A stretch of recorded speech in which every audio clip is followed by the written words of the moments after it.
Hey people, voice talking to you, and today we are taking a look at Worshippers of Cthulhu. This is a Lovecraftian city builder strategy survival game that tasks us with building a thriving community united in the purpose of awakening the granddaddy of eldritch abominations. If you're down to clown some unfathomable horrors and would like to check this demo out for yourself, I'll have a link for you down in the description where you can download it for free. Down there you'll also find a link to my Twitch channel in case you'd like to hang out with us when we try these games out live. Now, Worshippers of Cthulhu doesn't have much more than a threadbare narrative, so don't come looking for named characters or in-depth lore explanations. We do, however, get a surprisingly well-done opening cinematic with striking artwork and strong voice acting that introduces us to the world. We play as the high priest of an unnamed sect of the old god Cthulhu, who leads a group of cultists, a group of faithful, on a voyage to a mysterious island. This island is dominated by the ruins of the ancient city of R'lyeh, and a central, bottomless sinkhole that could very well lead directly to Cthulhu's mouth, for all we know. The island and game map in general aren't anything impressive, mostly consisting of an unyielding mass of largely identical trees and a very basic ocean. All the style of this game went directly into designing the ruins and cult-specific architecture. While the visuals aren't the most top-shelf stuff I've seen, the Lovecraft style is alive and well, front and center. We might be building everything out of wood, but the massive altars and towering monoliths of twisting stone and tarnished brass are excellent showpieces that balance flashiness with the eldritch aesthetic. Damn, we built that out of planks? Speaking of which, each follower has an animated portrait when selected, and though I'm not sure if this title can be considered an RTS, at least not yet, I'll talk about that later, the style does remind me a lot of old-fashioned Warcraft, actually. Each of our buildings also has one of these portraits, though most of them are identical, grimy, depressed-looking fishermen, which quickly becomes rather uninteresting to look at. Also, when clicking between buildings, hearing the same two voice lines over and over again can get annoying really fast. Our work for our God. Our work for our God. We will be rewarded. We will be rewarded. I know the Eldritch style is being unknowable and painful to gaze upon and all that, but I also think the ambience needs to be redone. And why did they leave such a mess? That's really loud. I don't know if it was in the music or some sound effect that occurred when you were near the central monolith, but there were these screechy, groaning sounds that really hurt my ears. Maybe I'm just hypersensitive to that kind of stuff, but you don't want your SFX to actually hurt your player's ears. I'm like torn between saying that's a really cool style choice and also saying, ow, my ears, you know? The voice acting was pretty solid, but the delivery was also kind of flat across the board, which, between that and the way the characters pronounce Lovecraftian words, makes me think they might be using AI voiceovers.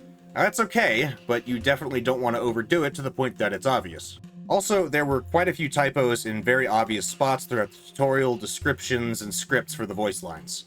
I don't know if English is the first language of the devs, but I'm assuming it isn't, more due to the way things are miswritten rather than the quantity of typos. Again, that's fine, but it does need to be cleaned up, especially if you are going to be using AI voices. Aesthetics and artistic concepts aside, let's dig into the gameplay mechanics. Our followers might be dedicated to awakening an elder god, but they still get fussy if their primal human needs, like eating and sleeping, aren't met. Some cultists you are. Players can deconstruct the remains of their ship and the buildings of the last cult that was here for basic resources.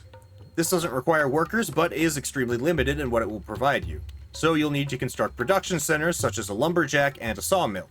The lumberjack, oddly enough, measures its efficiency by how much space around it is empty rather than the presence of trees. We are past the point of log cabins, though, so wood will need to be carted to the lumber mill to be processed into planks. Before you can build either of these things, however, you'll need to build a builder's hut, and roads will need to connect everything. Supplies and workers can only move along roads, so planning efficient routes is important for good supply lines. You'll also need workers to run these buildings, except the builder's hut, for some reason. And followers will only work if they have a house to live in. Damn freeloaders. Which means, if you ask me, people only get houses when I need workers. This is actually a reasonable strategy, by the way, because there is no other penalty to having homeless followers. Once you have a steady supply of lumber, that's pretty much it.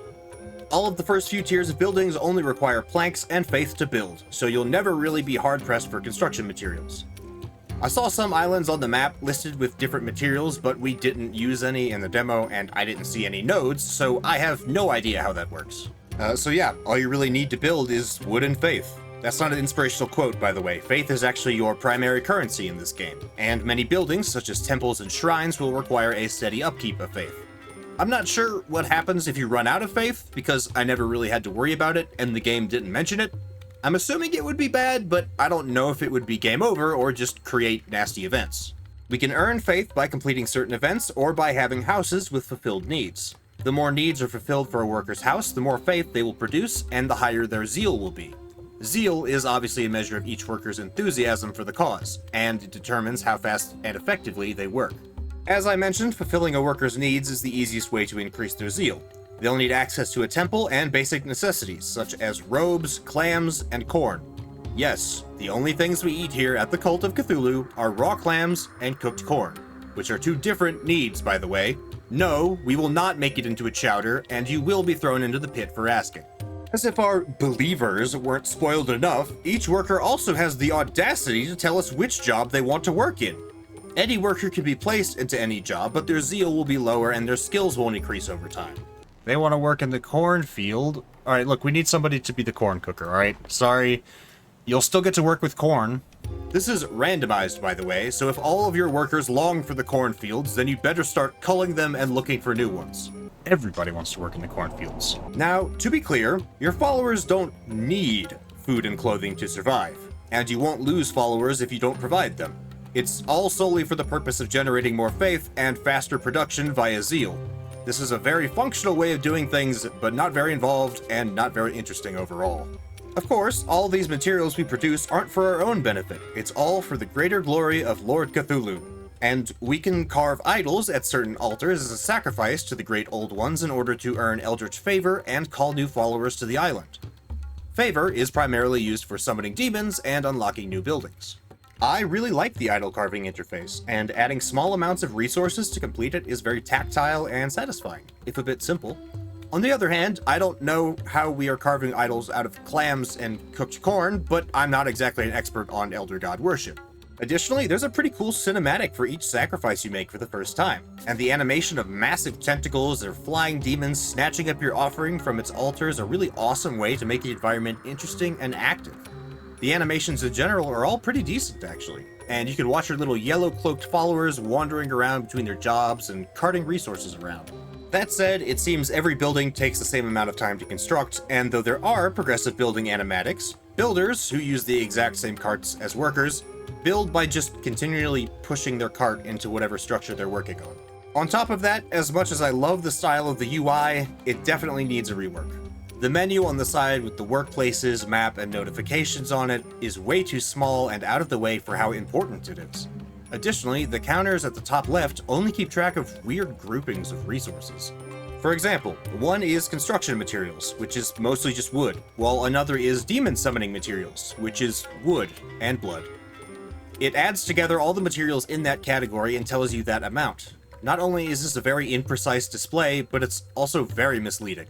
I might have 200 wood, but 0 blood, and my summoning materials is 200. I'd highly suggest letting the UI take up a bit more space, and making the resource counters resource-specific. Please and thank you. Once we unlock the map, zooming out too far takes us to the world map, which would be fine, except zooming back in ends up taking you to wherever your mouse is, so you end up in the middle of the ocean when you accidentally zoom out instead of back at your base. Where am I? Very clunky, very player-unfriendly. You can also only sacrifice workers that already have a house and a job, and you can't use anybody who's, well, unemployed, which would be the ideal, I would think. Maybe that's specifically to make you cull followers and try and get more specialized workers, but yeah, it just feels kind of out of place. On top of that, there's not a whole lot of ways for you to interact with the way your workers move. I mean, you can set down storage facilities here and there, but aside from that, there's no way to, improve their movement speed, and frankly, I don't even know if it matters how long it takes for them to get from point A to point B, and the game doesn't mention it, so I guess I'll leave it at that. Now, every now and again, we do have to take the reins as High Priest rather than Civil Engineer, and an event will occur that requires us to make a choice. These choices include some really stunning comic art that screams Lovecraft, and that combined with the solid writing made these events probably my favorite parts of the game. As gruesome and horrifying as these events are, the solutions are usually pretty similar, and the outcomes are often pretty tame, at least mechanically speaking. Either I was just the best high priest ever, which is entirely possible, or there isn't a whole lot of risk tied up in these choices. Most of them just tell you what you'll get from each decision anyways, and the consequences just being the difference between a few planks made these brushes with the uncanny into really just flavor text. I mean, I'm not asking you to make the game hard, but come on. Give me some risk, make me feel like the old gods are really unknowable and unpredictable and existentially horrifying, instead of just a really gross Santa Claus that makes your follower turn into a walking seafood boil. Now, the last mechanic introduced to us is our ability to summon and control demons, and the UI is exemplary. It tells us everything we need to know in an unnerving, bloody book with twice as much style as it would have needed to be functional. It seems like we need a structure called a pylon to control these demons, and each island only has a certain number of foundations where pylons can be built. This, combined with the different resources of each island, seems to be the motivation for growing and expanding your cult to other lands. This is the part of the game that may be the most interesting, and pitting these different demons with different powers and costs against the non-believers desecrating the sacred islands sounds like a super cool RTS element that could really tie things together. Unfortunately, the demo ended right before I got to see my demon emerge from the ocean, so I have no idea if this mechanic will be any good. That seems to be kind of how things go with this game. On the positive side of things, the style is impeccable, and the level of detail in the Eldritch side of things is really excellent. On the other hand, the gameplay feels very threadbare, and I spent a lot of time just waiting around between casually dropping a few more houses here and there. I definitely wouldn't say I'm convinced that this game will turn out to be a winner, but I am interested to see how it develops and cautiously hopeful that the love put into the thematic elements can carry over to an interesting and involved RTS city builder mix. But then again, I'm just the voice in your head, so what do you think about Worshippers of Cthulhu? Are you a Lovecraft fan? How does the world match up to the source material? Do you like the simplicity of the gameplay, or do you wish there was a bit more to it? Let's talk about it in the comments. If you enjoyed this video, leaving a like really helps me out, and subscribing is the best way to support the channel and keep new videos coming your way, because I put out new reviews every single week. Thanks so much for listening to me today, and you'll be hearing from me again real soon.